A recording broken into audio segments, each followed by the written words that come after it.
Great. Hotel business ഭയങ്കര ലാഭമാണ് madam. ആ, എന്റെ മനസ്സിലും ചില പ്ലാനുകളൊക്കെ ഉണ്ട്. എന്റെ സമയം ശരിയാണെങ്കിൽ ഞാൻ മനസ്സിൽ വിചാരിച്ചതൊക്കെ നടക്കും.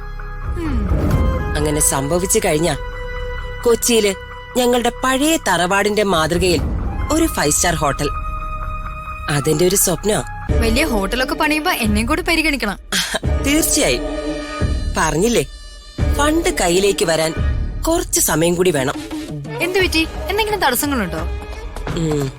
തടസ്സങ്ങളല്ല, ഒരു തടസ്സം, ഒരേ ഒരു തടസ്സം. അതെന്താ?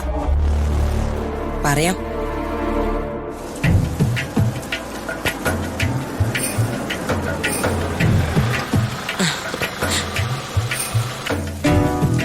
രഥമേ, ഇറങ്ങ.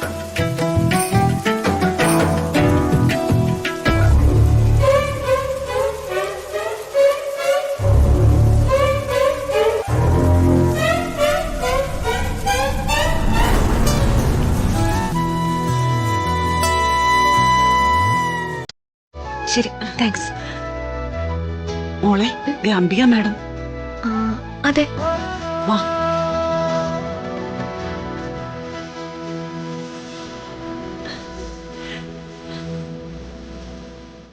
നമസ്കാരം. അംബിക മാഡം നേരത്തെ വന്നോ? ഋതിക മോൾ ഒരു വലിയ കോമ്പറ്റീഷനിൽ പങ്കെടുക്കുമ്പോ വരാതിരിക്കാൻ പറ്റുമോ ചേച്ചി? പോരാത്തതിന് സെക്രട്ടറി എന്റെ ഫ്രണ്ടും ആണല്ലോ.